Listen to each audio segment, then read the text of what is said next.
എൻ്റെ പേര് ടാനിയ മറിയം ജോസ്. ഞാൻ കൊല്ലം ജില്ലയിലെ പത്തനാപുരം എന്ന സ്ഥലത്തു നിന്ന് വരുന്നു. ആദ്യം തന്നെ മാതാവിൻ്റെ പ്രത്യക്ഷീകരണത്തിൻ്റെ സാക്ഷിയായി ഈ അൾത്താരയിൽ നിൽക്കുവാൻ ഭാഗ്യം തന്ന ദൈവമാതാവിനും തിരുക്കുമാരനും നന്ദി പറയുന്നു. ഞാൻ ഒരു അഡ്വക്കേറ്റായിട്ട് പുനലൂർ കോടതിയിൽ പ്രാക്ടീസ് ചെയ്തുകൊണ്ടിരിക്കുകയാണ്. 2019 മുതലായിരുന്നു പ്രാക്ടീസ് തുടങ്ങിയത്.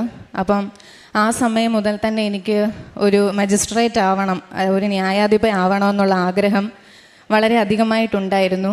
അങ്ങനെ ഞാൻ 2020 മുതൽ കേരള ഹൈക്കോടതിയുടെ മുൻസിഫ് മജിസ്ട്രേറ്റ് എക്സാമിന് വേണ്ടി പഠിക്കാൻ തുടങ്ങി. 2021 എനിക്ക് ശേഷമുള്ള ആദ്യത്തെ പരീക്ഷ വിളിച്ചത്. അപ്പം ഞാനതിന് അപ്ലൈ ചെയ്തു. പ്രിലിമിനറി എക്സാം എഴുതാൻ വേണ്ടി കൊച്ചിയിൽ പോയപ്പോൾ ആ എക്സാമിൻ്റെ ദിവസം എനിക്ക് ഡീഹൈഡ്രേഷൻ മൂലം വളരെയധികം തലവേദനയും തലയ്ക്ക് പെരുപ്പും അക്ഷരമൊന്നും കാണാത്ത രീതിയിൽ തലയ്ക്കൊരു മന്ദതയൊക്കെ ഉണ്ടായി. അപ്പോൾ ആ സമയത്ത് ആ എക്സാം എഴുതാൻ കഴിയില്ല എന്ന് മനസ്സിൽ ഉറപ്പിച്ച് ഞാൻ അവിടെ നിന്ന് തിരിച്ചു വരാമെന്ന് അമ്മയോട് പറഞ്ഞു.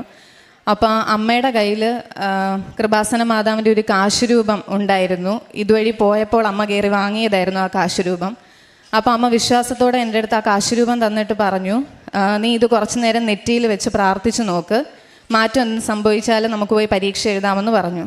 അപ്പം ആ ഒരു ഡീഹൈഡ്രേഷൻ്റെ അസ്വസ്ഥത മാറുമെന്ന് എനിക്ക് ഒരു ഉറപ്പുമില്ലായിരുന്നു. എങ്കിലും അമ്മ പറഞ്ഞത് കേട്ട് ഞാൻ ആ കാശുരൂപം എൻ്റെ നെറ്റിയിൽ വെച്ച് പ്രാർത്ഥിച്ചു.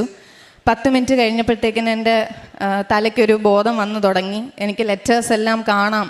അങ്ങനെ ഒരു അവസ്ഥയിലെത്തിയപ്പോൾ ഞാൻ അമ്മയോട് പറഞ്ഞു, പരീക്ഷ എഴുതാൻ ഞാൻ റെഡിയാണ്, പോയി എഴുതാമെന്ന് പറഞ്ഞു. അങ്ങനെ 10 മണി മുതൽ 1 മണി വരെ ആയിരുന്നു പരീക്ഷ. ഞാൻ ആ എക്സാമിൻ്റെ പ്രിലിമിനറി 10 മണിക്ക് തുടങ്ങി 12 മണി ആയപ്പോഴത്തേക്കിന് അറ്റൻഡ് ചെയ്ത് കഴിഞ്ഞു.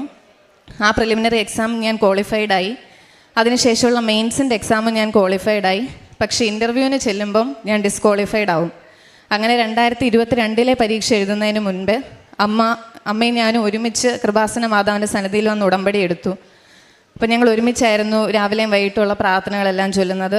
6 നിയോഗങ്ങൾ വെച്ചെങ്കിലും പ്രധാന നിയോഗം ഈ ഒരു പരീക്ഷ പാസ്സാകുക എന്നുള്ളതായിരുന്നു. പക്ഷേ എങ്കിലും ആ 2022 പരീക്ഷയിൽ ഞാൻ പ്രിലിംസ് ക്വാളിഫൈഡായി, മെയിൻസ് ക്വാളിഫൈഡായി. ഇൻ്റർവ്യൂവിന് ചെല്ലുമ്പോൾ ഡിസ്ക്വാളിഫൈഡ് ആകും. റിട്ടൺ എക്സാമിനേഷന് മാർക്കുണ്ടെങ്കിലും ചിലപ്പോൾ എൻ്റെ കോൺഫിഡൻസ് കുറവുകൊണ്ടാണോ എന്തുകൊണ്ടാണോ എന്നറിയില്ല, ഇൻ്റർവ്യൂ ഞാൻ ഡിസ്ക്വാളിഫൈഡായി. അങ്ങനെ 2 പ്രാവശ്യം ഈ എക്സാം എഴുതിയിട്ട് ഇനിയും പഠിക്കണമല്ലോ എന്നുള്ളൊരു വിഷമത്തോടുകൂടി, പഠിക്കാനുള്ള വിഷമം കൊണ്ടല്ല, വളരെ ടഫ് കോമ്പറ്റീഷനുള്ളൊരു പരീക്ഷയാണ് കേരള ഹൈക്കോടതിയുടെ മുൻസിഫ് മജിസ്ട്രേറ്റ് എക്സാം. ഒരുപാട് ആസ്പിറൻസ് എഴുതുന്ന പരീക്ഷയാണ്. അപ്പോൾ ആ പരീക്ഷയിൽ ജനറൽ കാറ്റഗറിയിൽപ്പെട്ട ഒരാൾക്ക് എത്തിപ്പെടുക എന്ന് പറയുമ്പോഴത്തേക്കിനും ഭയങ്കര ബുദ്ധിമുട്ടാണ്. അപ്പോൾ അത്രയും സ്ട്രെയിനും സ്ട്രെസ്സും ഒക്കെ എടുത്താണ് ഞാൻ 2 വർഷം, അതായത് 2020 ഞാൻ പരീക്ഷയ്ക്ക് പഠിച്ചു തുടങ്ങുന്നത്. 2021 എഴുതി, 2022 എഴുതി. 2023 ഞാനൊരു തീരുമാനം എടുത്തു, ലാസ്റ്റായിട്ട് ഒന്നും കൂടി ഒന്ന് അറ്റംപ്റ്റ് ചെയ്ത് നോക്കാം, ഇതിലും കൂടെ കിട്ടിയില്ലെങ്കിൽ വേണ്ട എന്ന് ഞാൻ ഈശോയോടും പറഞ്ഞു. ആ പ്രിലിംസും ക്വാളിഫൈഡായി, മെയിൻസും ക്വാളിഫൈഡായി.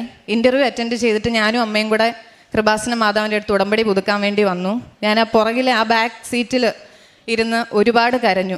കാരണം അത്രയ്ക്ക് വിഷമം ഉണ്ടായിരുന്നു, ഭയങ്കര മാനസിക സമ്മർദ്ദം ഉണ്ടായിരുന്നു. ഇനി ഒരിക്കൽ കൂടി പരീക്ഷ എഴുതാനുള്ള മാനസികാരോഗ്യം ശാരീരികാരോഗ്യം എനിക്കില്ലായിരുന്നു. അത്രയ്ക്ക് സ്ട്രെസ്സും സ്ട്രെയിനും ഒക്കെ ആയിരുന്നു. അപ്പോൾ ഞാൻ മാതാവിനോട് പറഞ്ഞു, മാതാവ്, എനിക്ക് ഈ തവണയും കൂടെ ഞാൻ ലാസ്റ്റായിട്ട് എഴുതിയതാ, ഇനി അടുത്ത പ്രാവശ്യത്തെ പരീക്ഷ ഞാൻ എഴുതത്തില്ല. അമ്മയ്ക്ക് ഇഷ്ടമുണ്ടെങ്കിൽ തന്നാൽ മതി. അമ്മയുടെ തിരുക്കുമാരനോടും പറഞ്ഞേക്കാം, അമ്മയുടെ തിരുക്കുമാരന് ഇഷ്ടമുണ്ടെങ്കിൽ മാത്രം എന്നെ ഒരു മജിസ്ട്രേറ്റ് ആക്കിയാൽ മതി, അല്ലെങ്കിൽ ഒരു ന്യായാധിപ ആക്കിയാൽ മതി. ഇനി ഞാൻ ഇതിനു വേണ്ടി കരഞ്ഞു വിളിക്കത്തില്ല എന്ന് ഞാൻ ലാസ്റ്റായിട്ടൊരു തീരുമാനവും ആ പുറയിലത്തെ കസേരയിൽ ഇരുന്ന് എടുത്തിട്ടാണ് ഇവിടെ നിന്ന് പോയത്. അപ്പോൾ 2023 ഡിസംബർ 15 റിസൾട്ട് വന്നു. എനിക്ക് 22ാമത്തെ റാങ്കാണ് ഈ പരീക്ഷയിൽ കിട്ടിയത്. അങ്ങനെ ഞാനത് പാസ്സായി. ഇപ്പം ഞാൻ കേരള ഹൈക്കോടതിയുടെ civil judge junior division trainee ആയിട്ട് അങ്കമാലി ജുഡീഷ്യൽ അക്കാഡമിയിൽ ട്രെയിനിങ്ങിലാണ്. ഇതോടൊപ്പം തന്നെ അമ്മ ഈ ഉടമ്പടി പുതുക്കാൻ വരുമ്പോഴും ഉടമ്പടി സമയത്തും എല്ലാ ബുധനാഴ്ചയും ഉപവാസം എടുക്കുന്നുണ്ടായിരുന്നു. അപ്പോൾ ആ ഉപവാസം എടുക്കുമ്പോൾ ആ ഒരു നേരത്തെ ഭക്ഷണത്തിൻ്റെ പൈസ അമ്മ കൂട്ടി വെച്ചിട്ട് ഒരു ചാരിറ്റി എന്നുള്ള നിലയിൽ ഞങ്ങളുടെ വീടിനടുത്തൊരു അക്രൈസ്തവയായ ചേച്ചി ഉണ്ടായിരുന്നു. ആ ചേച്ചി വളരെ നിർധനയായൊരു സ്ത്രീയാണ്. അപ്പോൾ ആ ചേച്ചിക്കായിരുന്നു അമ്മ ഈ മാറ്റി വെക്കുന്ന ഒരു നേരത്തെ ഫുഡിൻ്റെ പൈസയെല്ലാം കൊടുത്തുകൊണ്ടിരുന്നത്. പിന്നെ അമ്മ ഇവിടുത്തെ കൃപാസന മാതാവിൻ്റെ പത്രങ്ങളൊക്കെ ഞങ്ങളുടെ പള്ളിയിൽ വരുന്നവർക്കും അല്ലാതെയുള്ള അക്രൈസ്തവർക്കും എല്ലാം സ്ഥിരമായിട്ട് കൊടുക്കുന്നുണ്ടായിരുന്നു. ഇതിപ്പോൾ 4ാമത്തെ തവണ ഞങ്ങൾ വന്ന് ഉടമ്പടി പുതുക്കി കഴിഞ്ഞു. ഇനിയും ഒരുപാട് നിയോഗങ്ങളുണ്ട്. പിന്നെ അമ്മ ജോസഫ് അച്ഛൻ്റെ ധ്യാനം എല്ലാ ചൊവ്വാഴ്ചയും യൂട്യൂബിൽ മുടങ്ങാതെ കാണുന്നുണ്ടായിരുന്നു. അമ്മയാണ് കൂടുതലായിട്ടും അരമണിക്കൂറിൽ കൂടുതൽ ബൈബിൾ വായിക്കുകയും പ്രാർത്ഥിക്കുകയും എനിക്ക് വേണ്ടി ഈ ഒരു നിയോഗത്തിന് വേണ്ടി പ്രാർത്ഥിക്കുകയൊക്കെ ചെയ്തിരുന്നത്. അപ്പോൾ എനിക്ക് പറയാനുള്ളത്, മനുഷ്യരാൽ അസാധ്യം ദൈവത്താൽ സാധ്യമാണ്. ഞാൻ ഈ ഇൻ്റർവ്യൂ എനിക്ക് കിട്ടത്തില്ല, എനിക്ക് മജിസ്ട്രേറ്റ് ആവാൻ പറ്റത്തില്ല, ഇതെൻ്റെ ലാസ്റ്റ് അറ്റംപ്റ്റ് ആണ് എന്ന് പറഞ്ഞ് ഞാനൊരു വിധി എഴുതിയതാണ്. അമ്മ മാതാവ് തിരുക്കുമാരനിലൂടെ മാറ്റി എഴുതി എന്നെ ഇങ്ങനെ ഇപ്പോൾ ഈ ഒരു വലിയ പദവിയിൽ നിർത്തിയിരിക്കുന്നത്. ദൈവമാതാവിനും തിരുക്കുമാരനും കോടാനുകൂടി നന്ദി അർപ്പിക്കുന്നു.